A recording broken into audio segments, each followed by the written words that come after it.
Greetings, friends. Welcome back to another episode of Dreamscapes. Today we have our friend Matt Aponte, who is a professional mind coach certified in NLP and hypnotherapy. We're going to get into that in a moment. You can find him at mattaponte.com, link in the description below.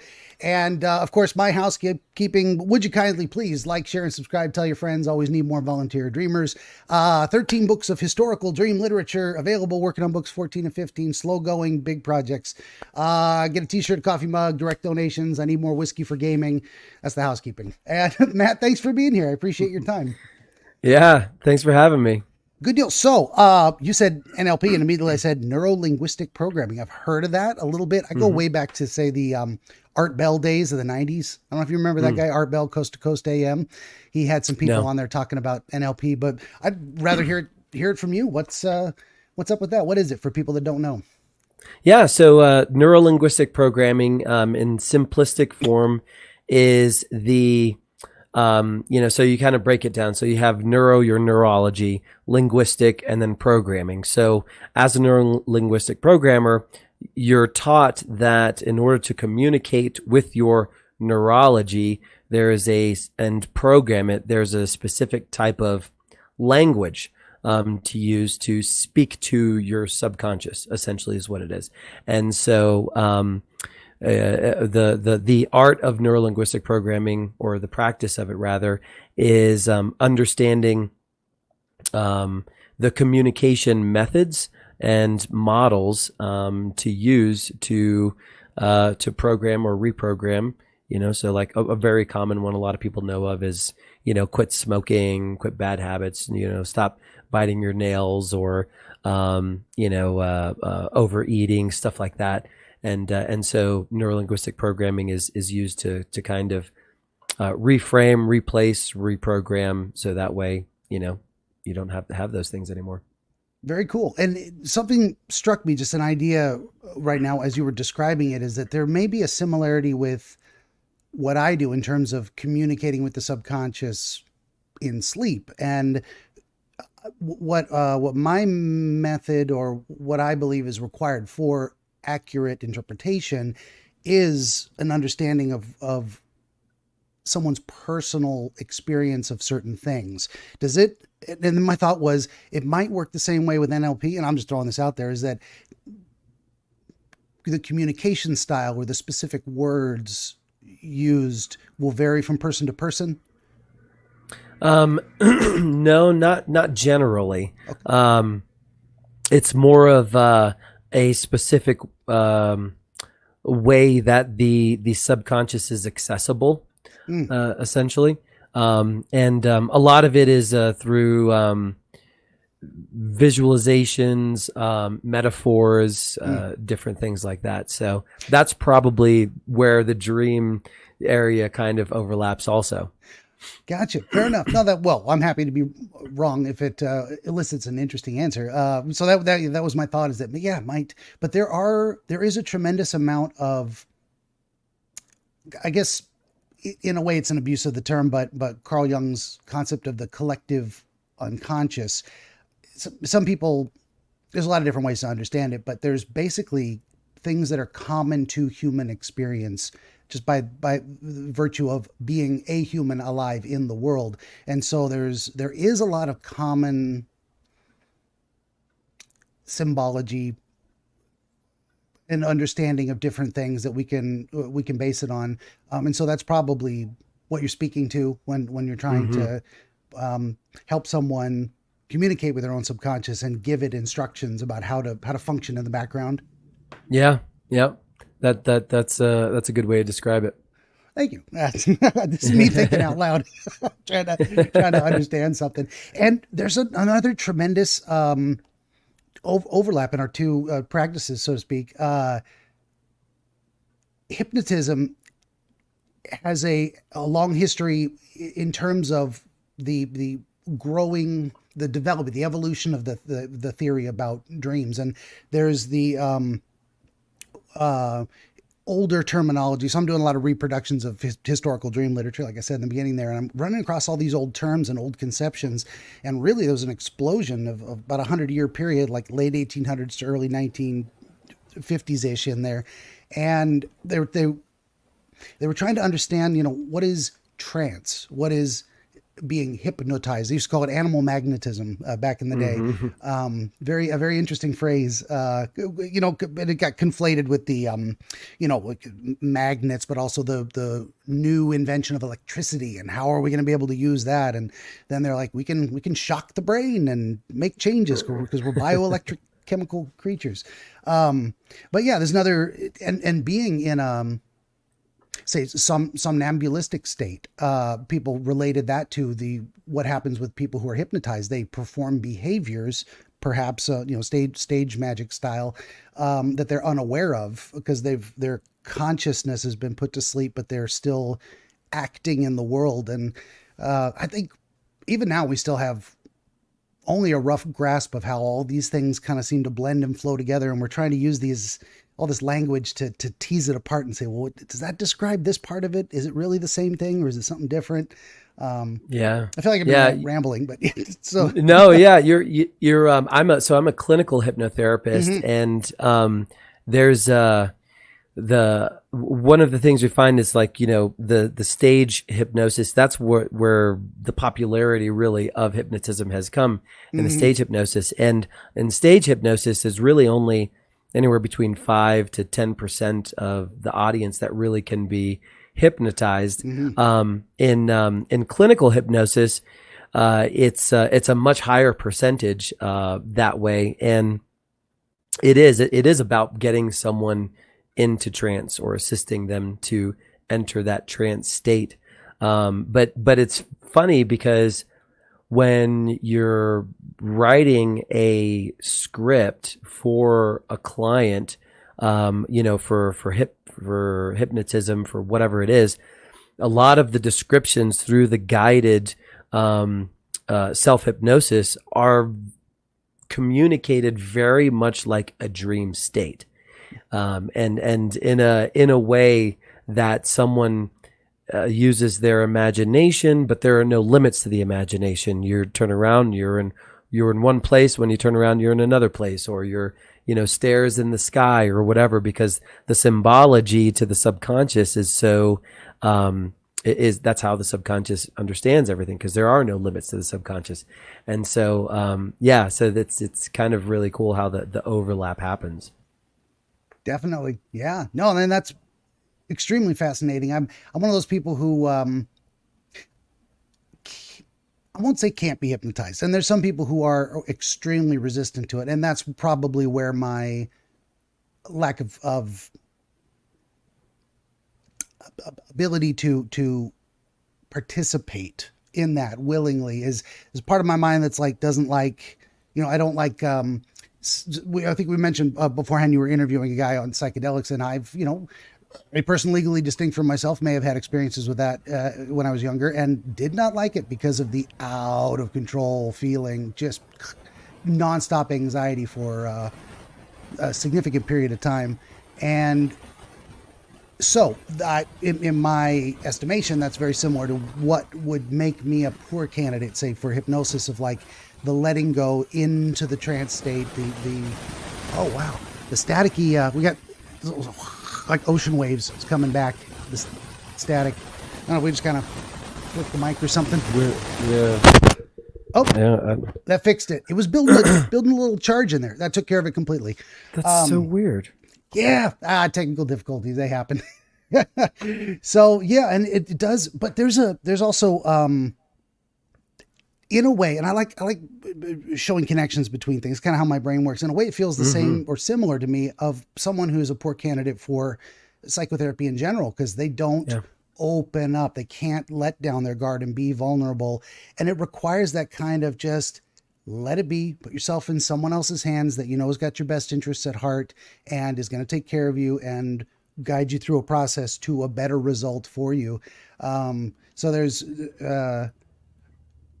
so the same thing that makes me a poor candidate for hypnosis probably makes me a poor candidate for just therapy in general. I can only go so far with letting go of control. Like I need to, got my own issues with that. So, well, yeah, you described it exactly. You have to fully release yourself to the process and be allowing. There's so for me, what I'll actually create a lot of subliminal hypnosis tapes for clients that have that challenge and that issue, because then they're masked with sleep sounds. So, rain or ocean waves or white noise or fan or whatever it is. And the subliminal hypnosis happens in the background while they're sleeping, because when you're sleeping and you're in low theta or delta, you're released. You have no choice whether you're receiving or whatever. And so that has actually been a really good way, a method to helping those that are, trying to, a lot of the most common ways in that area is like quit smoking or tobacco or cannabis or help with drug addiction. And then they just have a real hard time releasing. And so when you're asleep, I call it's you can turn the best 8 hours of your day into the most powerful, self development time. So yeah, there's ways to get through that, because you're absolutely right. You have to be 100% subdued and released, and really consciously disconnected from the process. And so when you're sleeping, there's really no recollection of what's going on. Yeah, definitely. And that's interesting too. It's like this is one of the current books I'm editing, The World of Dreams by Havelock Ellis from 1911. He mentions that, but a lot of other people too. The idea of receiving, like, there's a lot of different concepts of where dreams come from. They used to think, oh, it's your upset digestive system. You ate a bad piece of meat and you had a nightmare.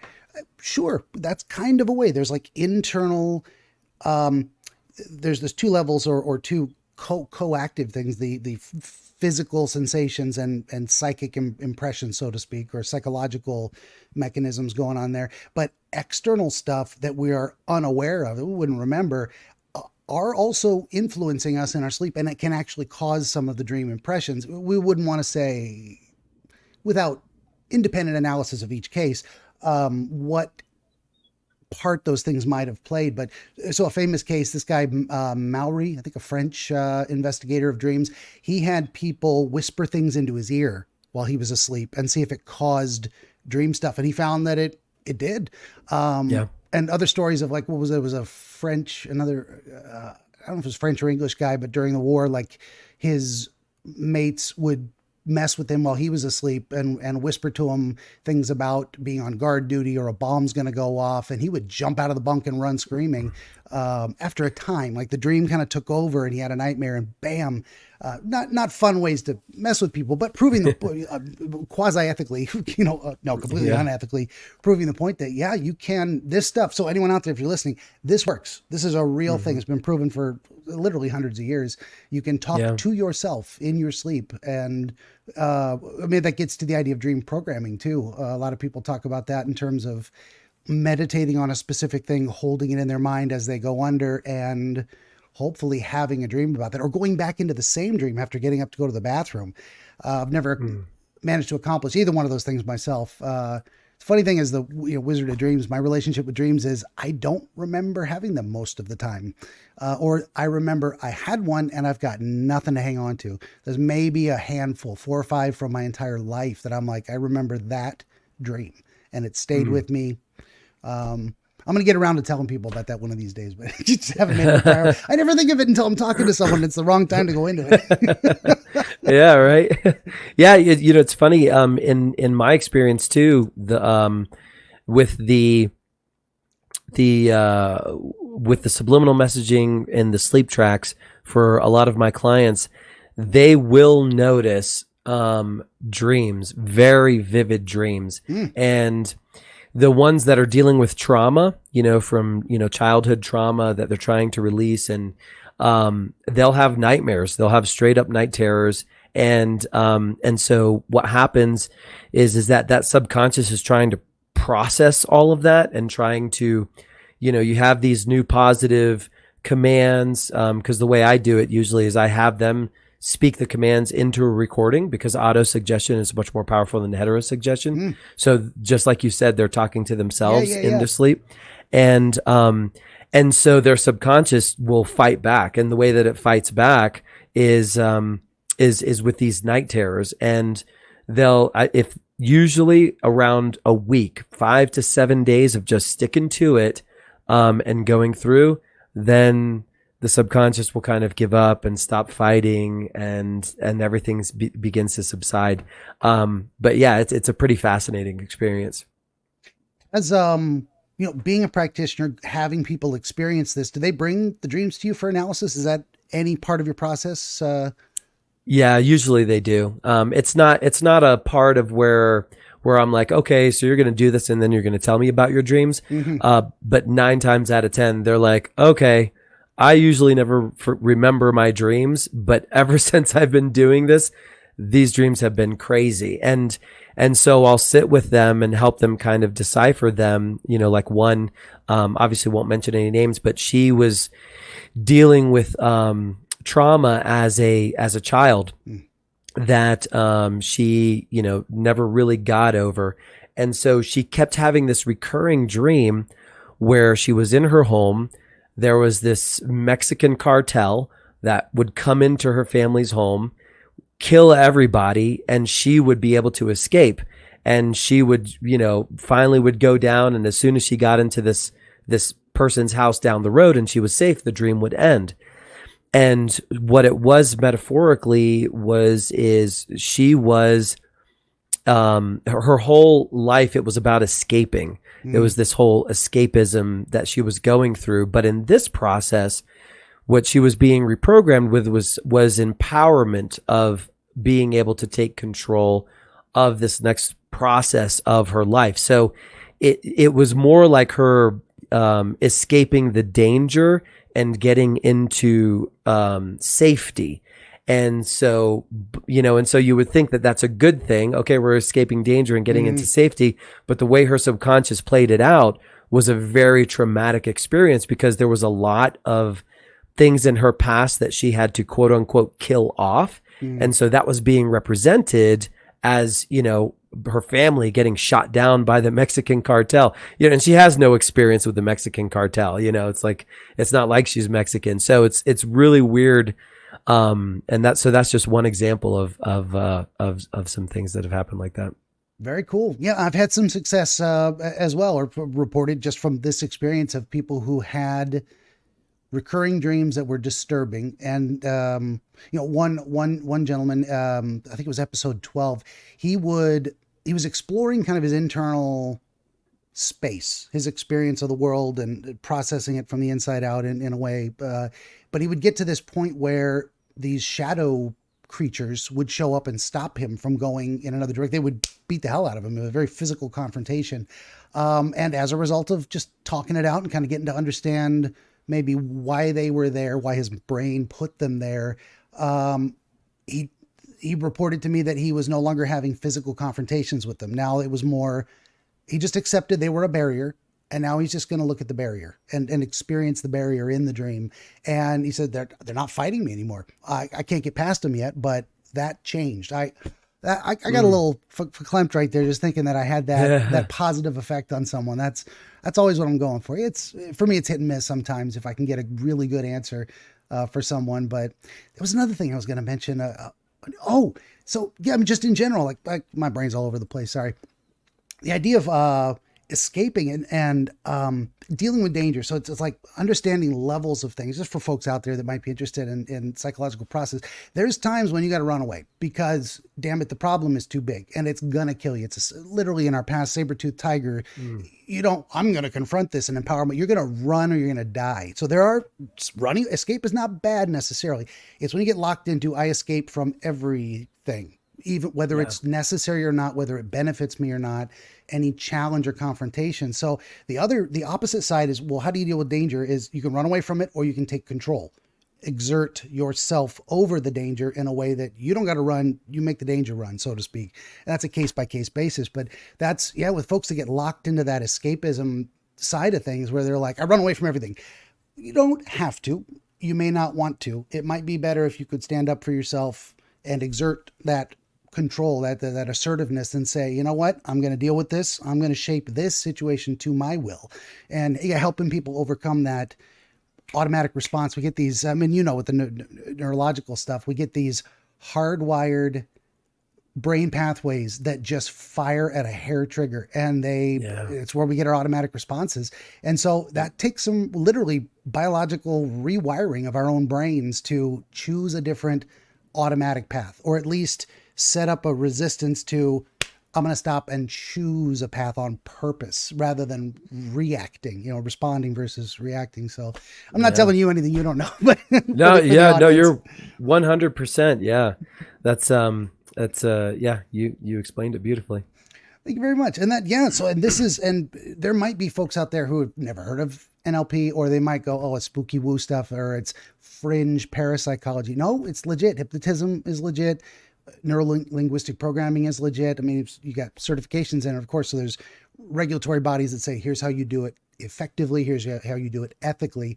But it is real. It can be very beneficial. I don't want people to know that who really don't understand what it is. I think we've given them a pretty good introduction, a little 101 on it.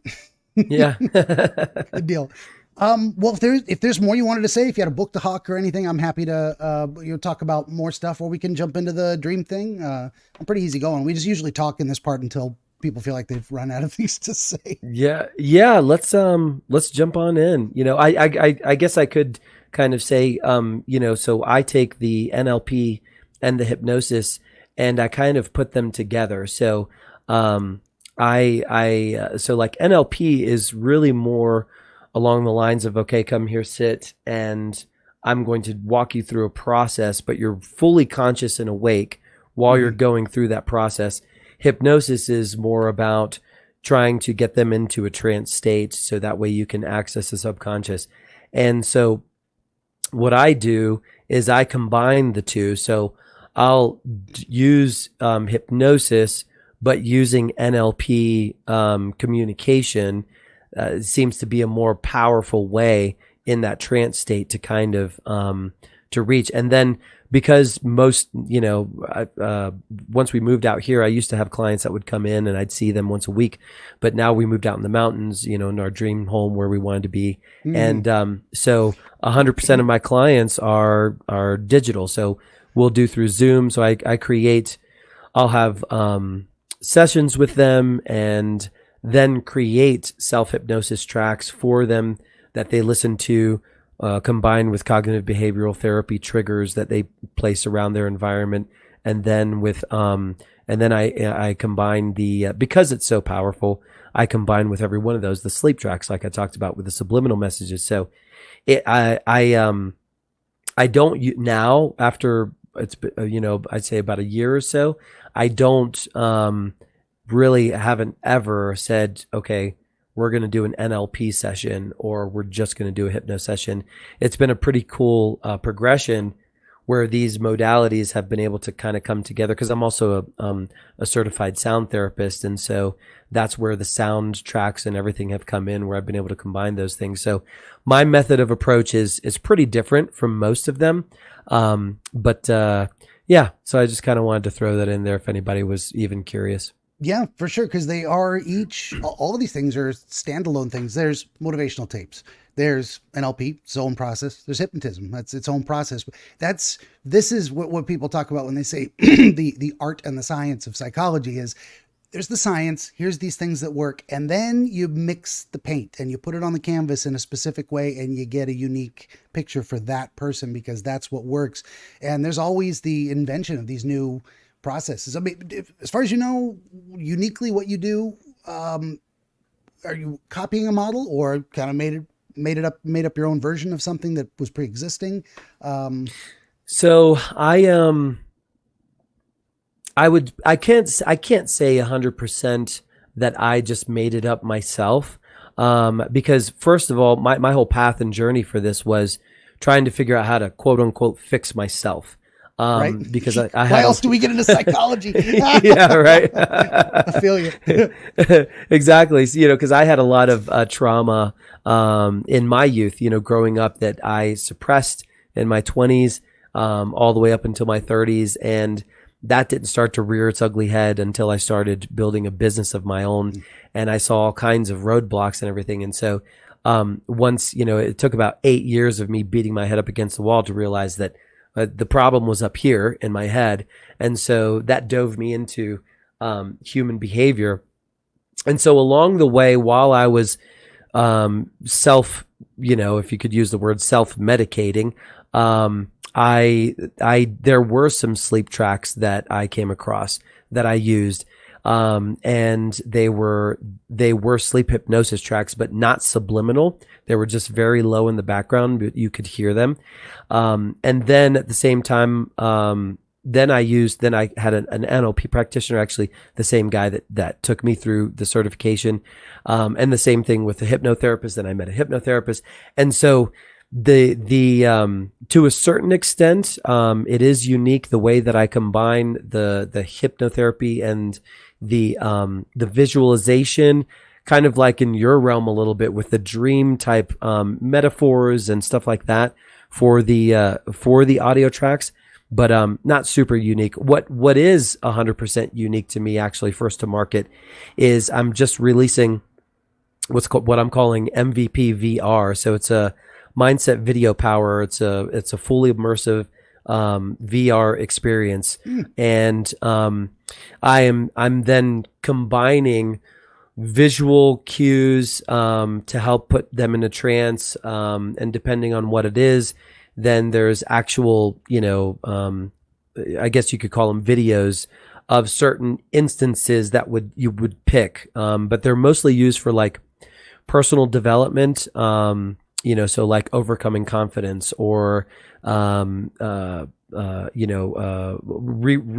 yourself for more abundance, establishing a better relationship with money, or love and relationships, stuff like that. And so it's an ISM model, which is a patented sound, which is a patented process from that through one of my certifications, which is Dr.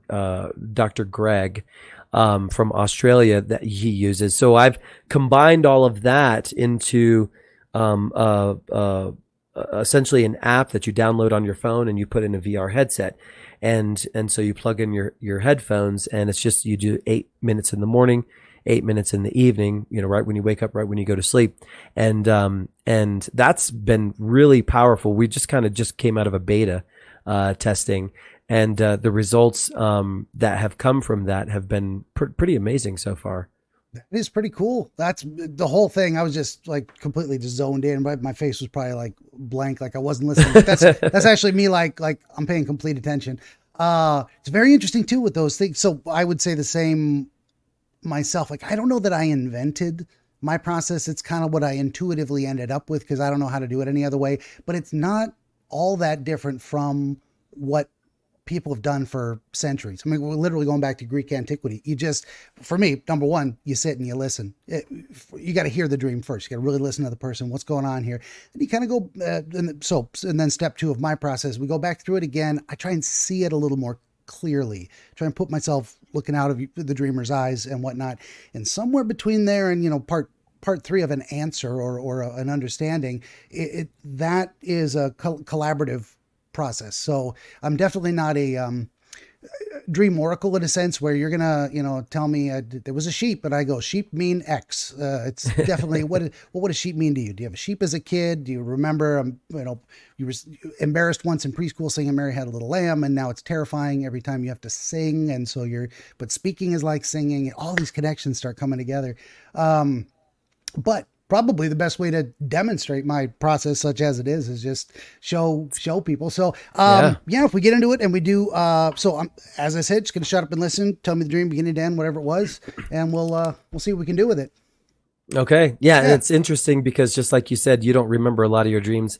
I don't remember most of my dreams. I'll have a hint of but this dream, which was actually just last week. So it's kind of funny that we connected. Yeah. It's very vivid. So, I guess there's never really usually a beginning to a dream. You're just kind of there. First thing you can remember. Yeah.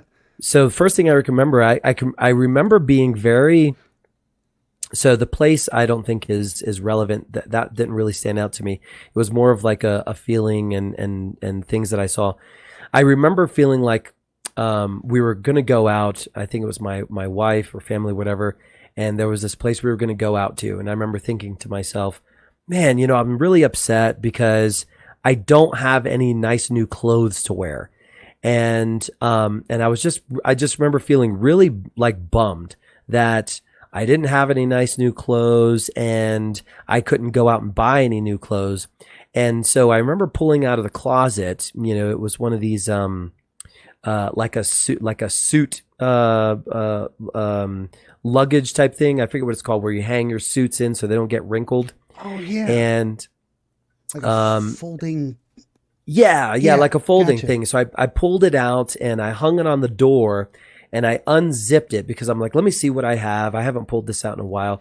And so I opened it up and I kind of like, like I saw a couple shirts and like pants in there and you're in a dream. So I remember pushing all of that to the side, and in the back there was this like maybe entrance or door or whatever.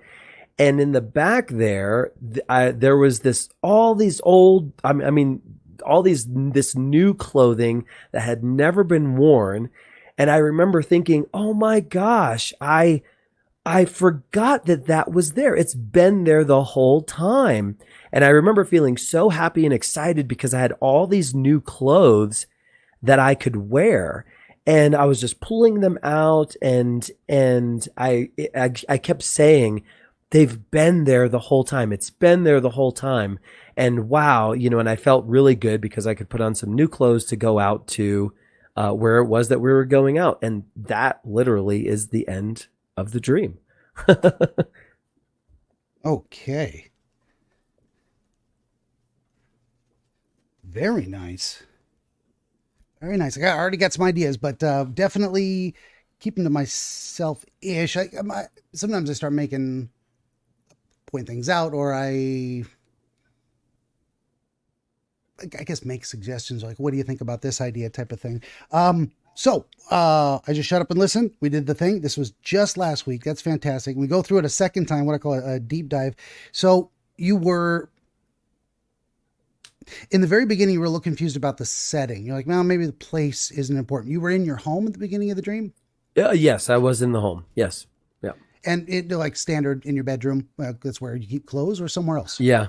I know I was in my home, but it wasn't this home that we are in now. But I remember feeling I was in my home, but it was a different place, a different home, and I was, I was in a room in my home, but apparently it had to have been. It had to have been the closet because I opened up a door and then I pulled the suitcase type thing out. Okay. That's interesting. So I started making little carrots there. So it is not a past home specifically, but a home, your home. Yeah, it was a home, and I knew it was my home. You know what's coming through is I actually think it almost feels like I was on vacation. I think that was the setting. Like I was somewhere else in a home on vacation, and then everybody, was like, oh, we're going out to this. I remember it was like this event. It was just like it was supposed to be this place where you're supposed to wear nice clothes, and I remember feeling like, like I don't have any nice clothes, I was pretty bummed about that. Gotcha. Yeah. Good. Well, that's the benefit of the deep dive, the second pass. So you always get more stuff like that. So that's what I start focusing on, or not focusing on, but taking note of the idea of, let's say if there's more than that, but the three different options. You're in your current home, you're in an older home, that happens a lot, or you're in some third-ish new type of environment. And each of those kind of has its own shade of meaning, and where the dream starts, like the first thing you remember is very often sets a stage for the scenario. It's like, what would it be like a film, and at the bottom of the screen it says, Philippines, 1989 or whatever. Yeah. And then, when was that Predator movie? Was that 1980, 83? Something like that. I mean, I think they did that. Like that, we're in the jungles of X. Yeah. and scene. Go. This is where it's set, and then you get to get the drama that happens on top of that. Yeah. So yeah, the idea of being on vacation, so you're away from home. You're on, what are vacations? You're going to different places, experiencing new things out of your element. There's all kinds of things that are possible that we start formulating as we go through that. Mm. And you had the feeling that the reason you needed to locate a garment, like an outer covering, something that was going to be displayed to others, what other people are going to see of you, is you're going into public with your family, your wife, and what other family do you imagine was there? Is it like her parents, your kids? It was. I didn't get any specifics, but they were like a family, like extended family, close to us. Okay. So and so it seems to be more the generic sense of family in that Hmm. idea rather than specifically I'm only going out with my wife, or I'm going out with my wife and her parents, or we're taking our kids to this thing. Those are all different shades as well. So, and I don't draw any conclusions about this stuff, but I start as little percolations start going. Yeah. So now that you've thought about the room you were in, does anything stand out just physically about the environment? No, no. The focus is really on the garment bag, and just pulling it out. Um, So you do remember kind of opening closet doors? yeah, yeah, yeah. I remember opening some doors and kind of pulling out the garment bag. Um, and the part that's really vivid is pushing through the clothing that was at the forefront of the garment bag, and then like unzippering the behind these, three or four shirts or whatever it was, unzippering and being like, what? And like looking back, and then there was like this whole other garment bag area back there, and being like, oh my gosh. I remember pulling out and looking at these pants and be like, these pants are brand new. Oh my gosh, look at the shirt. The shirt's brand new. Like pulling this stuff. And then I remember, and this was vivid too, like I remember remembering that I had bought this whole wardrobe, brand new wardrobe, a while back and completely forgotten about it. And then being like, it was here the whole time. I remember saying that, and I might have even woken up saying that it was here the whole time. I just had to kind of like look for it or dig for it. Okay. Do you remember? So with the garment bag thing and the zipper on it, it usually has its own hanger, so you're hanging a bunch of other Hmm. hangers inside of a bag. Do you remember pulling that out? Do you remember sorting through any of the other stuff? Was the closet empty of anything else, or It was just a irrelevant? black, irrelevant. Yeah, there was really no Gotcha, detail there. Hmm. gotcha. And when you brought this out, did you hang it on something to unzip Yeah, it? I can imagine it was. I think it was like the door, like the door from the room, and yeah, I kind of hung it on the side of the door, the back of the door. That's Okay. kind of what it felt like. Um, do you remember anything about the clothing you pawed past, like what it looked like, how not texture necessarily, but what it felt as you were rejecting it?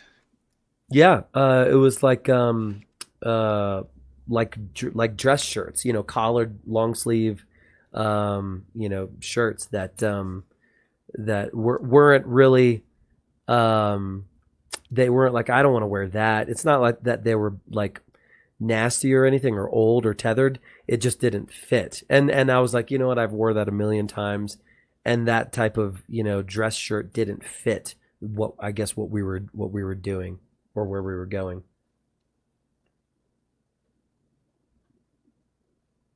Okay. Yeah, I'm wondering about the I don't want to put my own words to it, but the idea of rejecting it for not being the right you say fit, not appropriate to the situation is one way to say it, or not, I don't know how else you would describe the idea of not the right fit. Because of course it seems like the shirts would fit. They're your shirts. You could physically wear them. It's not that kind of fit. What are the words for there's fit? something funny about that because I've lost 25 pounds. And now we're making connections. Right. And a lot of my clothing doesn't fit that well. Now in real life. It's my shirts, they all fit fine. But my pants, they're I have to wear a belt with all of them or else they'll Right. fall off. Okay, so there is maybe actually an actual physical connection. That's what I'm glad I didn't push one understanding over another, but asked. I'm trying to. Wow. My cats are having problems outside.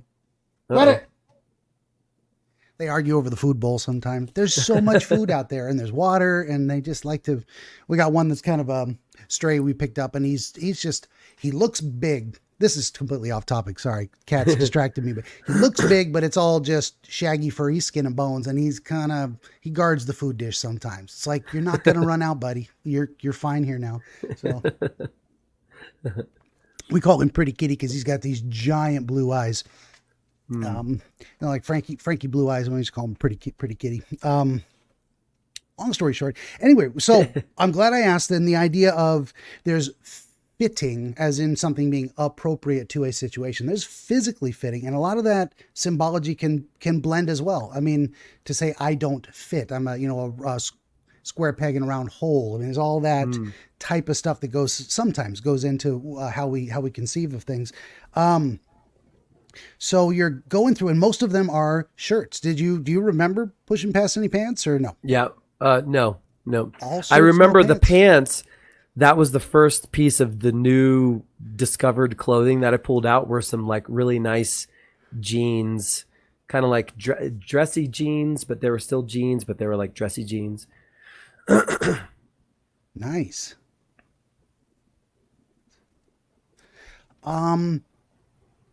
So I wanted to get a little. Oh, I think we're getting the building up again. I don't know if you can kind of just give it a wiggle. Waggle. Hey, it's perfect. Fixed it. Done. When I first heard you say it, it almost felt to me like a Narnia style thing where you unzip it and you like walk through into a new room. That's exactly that how it is felt. it. Okay, because I wasn't sure if it was just a secret zipper in the back and you just pull the cloth open and there's a second compartment. But do you go in? I didn't go in, but I was reaching in. It was like this. Okay. It was. I remember looking in, being like, "Oh my God, look at all this stuff back here." But definitely like a Doctor Who TARDIS style, bigger on the inside than it looked like it.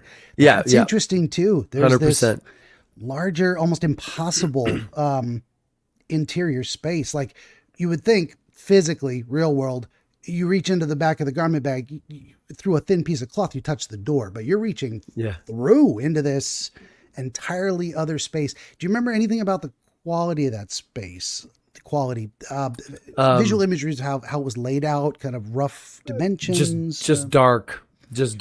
Yeah. Okay. Yep. No detail to it, just dark. But the clothing was, there like front and center. Yeah. And so you actually reached through and grabbed pants on a hanger and pulled them out into your space. Yes. Mm-hmm. Okay. And then held them up to admire them, laid them out on the bed. I just kept pulling clothes out. Actually, I was just like, "Whoa, wow!" Oh my gosh, look at this, and what was done with the clothing after that? The dream didn't progress to that point. It was just then this feeling of, it was just this overwhelming feeling of just like, this is great, like, oh my gosh, I'm so happy, all of this new clothing. And it's been here the whole time. Like, I can't believe I forgot about that. Yeah. Do you remember any other distinct pieces of clothing? So you remember the first one, nice, kind of dressy jeans. Next was shirt, vest, top hat, cane. I don't know. Anything else? That was the only real piece of clothing that stood out. Um, And it's and the and interesting. Go ahead. yeah, yeah, and the rest were just kind of like no real detail. I'm sure that there was. Well, I don't say I'm sure, but I feel like there was like a shirt because it was outfits. There was a little variety. Yeah, there was outfits. Like, oh, I have all these new outfits, but that first piece of like I can see the jeans right Yeah. now. It's like it's super So detailed. kind of more of same. Yep. Additional pieces that were equally good and aplenty.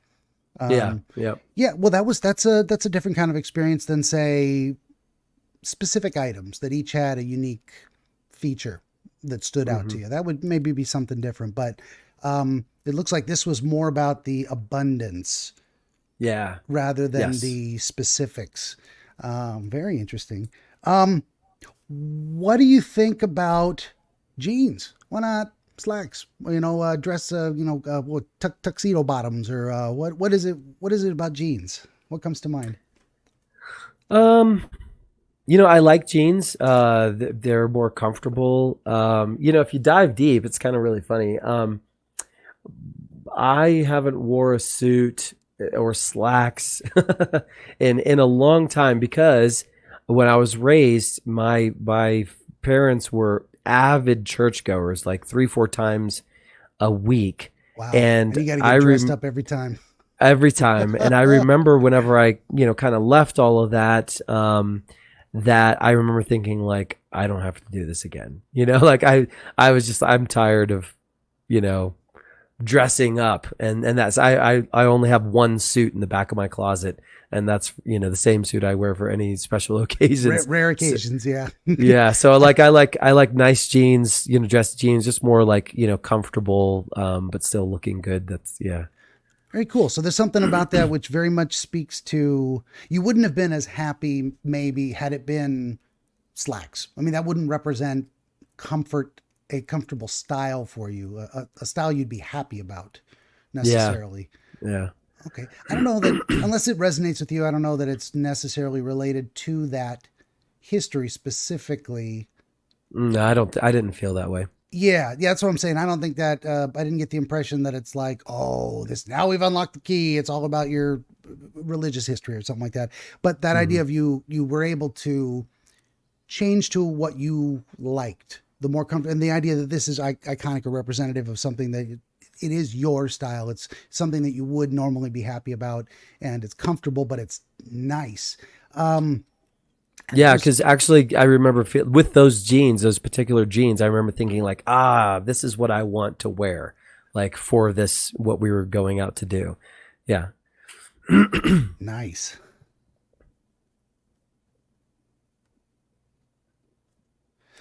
Okay, and then happy if it says, and that recurrent theme or line that you kind of said to yourself in your head, oh, I forgot about this, been there the whole time, this has been here Yep. the whole time. um just because it repeated and there was an excitement to it, it's very very you used a lot of positive words, happy, excited, way far away from anything negative, ominous, whatever. But I think that particular phrasing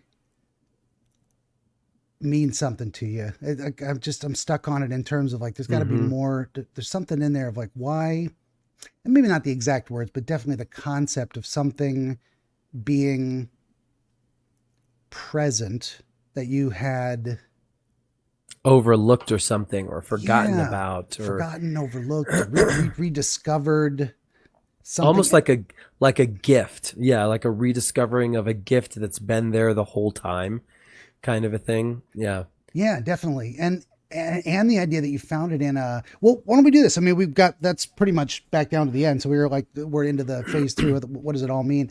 I don't know. Thanks for watching. No, just um, does anything stand out to you before I start pointing out things? Like, we made a little bit of a connection with a couple of things, but did any other dominoes fall over or puzzle pieces fall into place for you? No, no, I don't. Nothing specific. Nothing Gotcha. specific. I mean, it definitely says a lot about what you think is important in some ways, and maybe not a lot, but it gives some indication. So you want to present yourself well. There's like people are going to see me, and I don't want to be in um, attire that it doesn't represent me well. It is not accurate to the present to who I am. I don't want to show someone what I'm not in a way, but also that an understanding of that idea of being on display, that there will be an observation, and you have a choice to make about how you present this. There's a lot in there in the idea of clothing, of representing external display in terms of relations with other people, or sometimes comfort, or which is all wrapped up in, are we comfortable having people see us? But also, do we feel comfortable in our own skin, or are we doing things or wearing obligations that are uncomfortable? I don't know if that, conceiving of that kind of that, because the dream is like, I am looking for clothing. It's like the whole dream, and there's an experience to that. So you're in a perhaps foreign, unfamiliar environment, and it could be in America, but foreign to your experience. It's not your house, and you're looking for garments. You're looking for a choice that was going to accurately reflect you in the eyes of others. In a way, you're going out with family to an event. There's going to be other people there. There's the idea of fitting the clothes fitting you, and fitting the environment and the needs of the situation. If you kind of throw all that together, I don't know if anything comes to mind. Yeah. So I think it's kind of it's pretty interesting because so we recently moved out here into our new home. We're away from suburbia. We're in the mountains, which is what we've always wanted to do. But there is an isolation. And last winter it was very isolating, and I had a hard time dealing with it. And I remember telling my wife, like, I don't know if this was the right choice, like feeling like this is what we've always wanted and it's beautiful. But there were times, so going back to the, saying like not belonging or wondering if you do belong, there's also through that time, there has been this transition, in my career and what I am really moving into now. And there's been a lot of questions, of what's the right fit. There's been a lot of questions as to like, what am I supposed to be doing? What should I be doing? And then you're talking about representing, that's been a big thing that's been weighing on my mind, is like, what am I going to do that's true to myself? Right. And how am I going to, what are the next steps that I'm going to do that represent really truly who I am? And that's been a huge overarching theme, I would say, in the past 2 months that I've been kind of maneuvering in the life. So there's a lot of similarities there. Yeah, definitely. In this, and all of that kind of wrapped up in the idea of putting on the choice of that you have a choice in your external display. And while you were saying that, it made me think of two things. I mean, like, well, not two things, but one concept that I'm trying to break down in my head. But the idea of you can do what makes other people happy and you miserable. You can do that. You can choose that, and you get approval, but you're not loving it. You're not inspired. You're not happy in that. Or you can do what makes you happy and other people hate it. And now you got problems with relationships. You're doing your own thing and you're loving it. They don't approve. There's social conflict in that regard. And what you want to do is find, this makes me happy and other people approve or love it or appreciate it for its inherent value. And that was the whole thing I was thinking while you were talking about that. And that's kind of what we're all looking for. That thing is, what do I love doing that gives me the appropriate recognition for skill or, social approval in a way that facilitates good relationships in my community, etc. Yeah. And go ahead.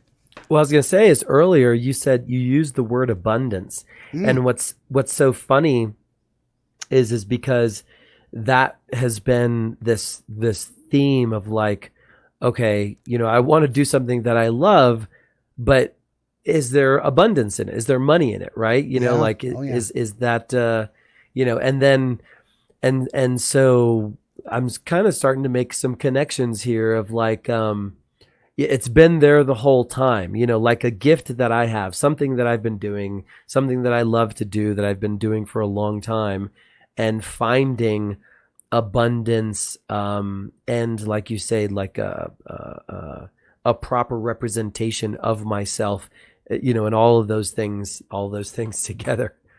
Yeah, that was one of the next things. Well, I was going to hit the list. It's on my carrots there. There's something, and we can come back to it too, because I want to follow that line of thought too. But come back to the idea of family being involved. Like you're not going to this place on your own. You're going with family, so there's something involved in that too. But it's hard for me to break out a go in an order list. No, we're jumping around. I did want to key in on that because I think that is a very, of course, significant part of the dream. I don't think any part of the dream is necessarily insignificant, but the rediscovery of like a secret compartment, something that was always there. You had to look for it. And once you did, you discovered it was bigger than you thought. It contained more. One of the reasons we overlook things is because we don't think they're valuable. We don't think they're meaningful or are going to facilitate anything we actually want. Something's got to be inherently valuable to us, or it's got to be a tool we can use. So a lot of times is we don't recognize, we don't see the usefulness of a tool. Like there's all kinds of tools around us, and until we can conceive of how to put it into practice in a way, it doesn't have any recognizable value to us. So you could have a tool that was sitting there right in front of you the whole time, and until you know how to swing a hammer, it's just a lump of metal on a stick. And like, what am I going to do with that? So I don't know if you had some thoughts while I was saying that. No, that's great. It's really kind of fascinating because I love coaching and consulting. The whole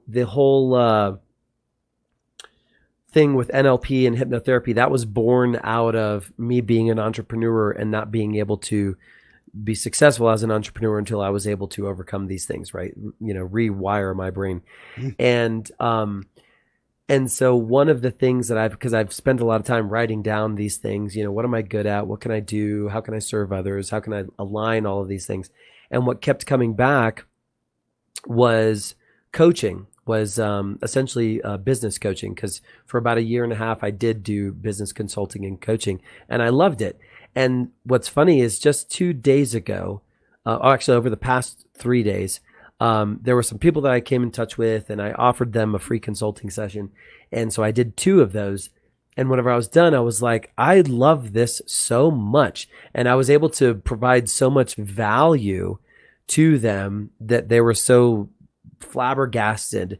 And I remember thinking, like, having this reaffirmation of myself, because you used the word of like going in like deep.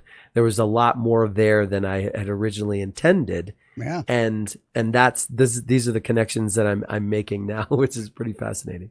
Yeah. Well, that's what my process, such as it is I discovered this completely on accident. I just would talk to people and have a dialogue, and then this happened, whatever this is. I have no idea. One of these days I'm going to write a book explaining my process, and at that point I may understand it. We'll see. No, that's very good too, because there was another thought I had connected to that. Damn, I might have lost it. I get myself sidetracked so much. I was going to get to the idea of sometimes when the dream happens matters. Sometimes it doesn't. But this one was relatively recent. It was last week. What was the time frame around this consulting? You said it was right before it? Just after. Just after. Yeah. That seems very significant. That sure does. Yeah. Even if it was before, it could have had what is it? Sometimes we're imagining our self-concept, and you're like, if I approach this situation properly, I will discover I can reach in and pull out more than I thought was there. But you're looking at it actually in reverse, saying, look what I did. I found something incredibly valuable that, oh my God, it was there the whole time. I just didn't see it. I didn't Almost look in the right kind place. Yeah, almost kind of like a prophetic dream in sense. Yeah, for sure. And that's a lot of times we do that. What is it? Encouraging self-talk in a way. We'll do that in our dreams too. We'll run scenarios of like, well, what if this good thing happens if I try it this way? Or what do I think will happen if I try it this way? A lot of times it's on the bad side of like, oh, I'm going to reinforce all my negative impressions of myself. And oh, look, of course I failed. And sometimes you can tease that out and say, well, you're worried. You're worried about failure, aren't we all? But this time it was more like, you're gonna nail this, and not only that, you found something incredibly valuable, and it's comfortable, like your jeans. Like this wasn't a struggle. I didn't have to cram myself in a wonky box and present myself in a way that wasn't me. That's not my style, so to speak. This was exactly your style in every way, and right? That's amazing. Thank you. But the idea that you're taking your family with you. It's my initial thought of that was that, your decisions impact them. Your success or your failure is gonna, you're literally taking them with you on this journey. So, it's kind of setting you up for, what is it? Like you're looking for how to display yourself in the knowledge that your choices are going to affect your family, and discovering what was inside you. I mean, this is like a metaphor for finding what's internal stuff in that larger interior space. And it is very often we have these concepts of ourselves that are shallow in a way. It's like I'm this and that and the other. And sometimes when you start looking, you're like, it's huge in there. And that there's two things. Wow, look at all the potential. Or, wow, that's scary. It's so big. It's so open, and people shy away from that for that reason too. It's funny, when you were touching on the family thing, because the family was kind of like a generic, but what was specific was my wife. And so there's been lots of conversations, and that's been a consideration of mine is like, because I want her, she doesn't overwork. She loves her job, but I was like, well, what can I do to, so that way she doesn't even have to work. So there was there has been a lot of consideration as to what this next step is with how it's going to affect her. For sure. And well, in the weight loss thing too, I mean, I completely forgot to put a carrot in there too, and that seems like we both chuckled when you mentioned that, because of course, I mean, that's a beautiful layer to it as well. So there's this representation of discovering your own potential and having it be in a way iconically represented by, look at what I've already done. I've already accomplished this weight loss. And in reality, my pants don't fit, but I found a brand new, perfectly fitting for the new me, the new accomplishment or ability to accomplish is going to be represented by these nice, looking good, fit well jeans, very comfortable, like, and just this happiness of it gets like an that's what exaltation was the word I was looking for. You're just celebrating. It's been here the whole time. Look at this. Oh, that makes me so happy too. I love that. And this is what I want to wear. That idea of this is good. This is good for me on so many levels. Oh, I love it. I love it. It's so funny too, because yesterday I spent half the day because I made a decision. I said, that's it, man. I love this so much. And I'm building a website and creating the brand and the logo and everything. And so I dove in, it felt so right, experiencing that. And the more I did it, there's more, like opportunities and options and thoughts and I'm like, wow, there's so much here that I can do. So the correlation is spot on. Oh, it's amazing. And that's the great thing too about finding something. What do they say? If you do what you're passionate about, you never work a day in your life. And I got to tell you, I feel the same way in terms of this thing here. I've never been bored by a dream interpretation. I've failed miserably and been embarrassed, and I'm like, that was still a good experience. I enjoyed it. I enjoy the editing of the books and the research involved. And I mean, just a little quick side story. So book 14, I hope if I get them in the right order, but book 14 is going to be that World of Dreams by Havelock Ellis, big 1911, cited by a lot of other people. But book 15 is really obscure. It's an analysis of dreams in Homer and Greek tragedy. So I've spent probably 2 months now translating Greek. I never thought I'd be doing that. Wow. And I'm doing it poorly, and I'm making a lexicon, and I'm doing double checking myself, and it's a lot of formatting, and a lot of it is I got to go into Microsoft Word and I got to say, where's the Attic Greek, the ancient 2,000-year-old Greek symbol for sigma with the apostrophe on top, but off to the right and curved backwards? Because there's like 17 different symbols about how they put inflections on things. And I probably screwed something up, but I've been doing that for like 2 months. And some people go, that would drive me crazy. I'm like, I can't wait to get back to it. I can't wait to do it again. I know I'm really loving it. I'm like, this is going to be amazing. I don't even care if anyone buys it. Please buy my books. But I'm just enjoying the process, if we could all be so lucky. Yeah. So no, all that to say, I know how you feel. Well, were there any other elements of the dream where you're like, that one experience, I wonder where that piece fits in? Sometimes there is, sometimes there's not. No, I mean, I think all of the real main, part, it just makes a lot of damn sense. I mean, that's how we know we've got something right. Something at the very least it's got to resonate. I tell people if I make a suggestion, you're like, I don't think so, well, then that's not it.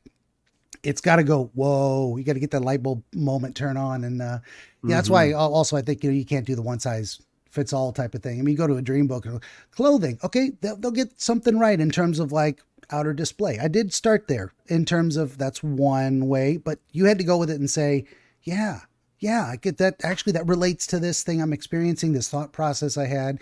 Otherwise, you got to throw it out and say, never mind. Yeah. Yep. And the idea of your wife being there. I mean, it's dream books that say, dream about wife means X. Like, well, maybe not to this guy. You gotta listen. You gotta talk. You gotta get feedback. So whatever my process is, that's it. I just try to listen and give crazy ideas, and people. It's a good process. I appreciate it. Yeah. Well, good deal. I mean, these things, what's it? The shortest ever episode was 45 minutes. Longest ever was 4.5 hours, but they don't have to go that long. They don't. Yeah, she just wanted to keep talking. I'm like, let's do it. It was fantastic. Yeah, but I mean, if you feel good about it, if you feel like we got at least something you can meditate on going forward, we'll wrap it up. Absolutely. Yeah. This is wonderful. Yeah. I appreciate it. And I'm going to go find out what's going on with my cats. Oh, that's my wife. She's out there feeding the cats. Good deal. Well, then we'll just, we'll do the wrapping it up thing. So, this has been our friend, let me get this here, Matt Aponte out of Colorado, and you can find him, links in the description, of course, at mattaponte.com. It's MATTAPONTE. Also, at the Matt Aponte on Instagram. I forgot to mention that before. And just for a little reminder, of course, a professional mind coach, certified NLP and hypnotherapist. Matt, thank you for being here. I really appreciate it. Yeah, it's been a pleasure. Yeah. Good deal. Yeah. These things should be fun and interesting for both of us. So that's the ideal. I'll just do my housekeeping right quick. Please stop what you're doing. Like, share, subscribe, tell your friends. Always need more volunteer dreamers. 13 books of historical dream literature. T-shirt, coffee mug, buy me some whiskey for video games. And that's it. We'll see you guys next time. Thanks for listening.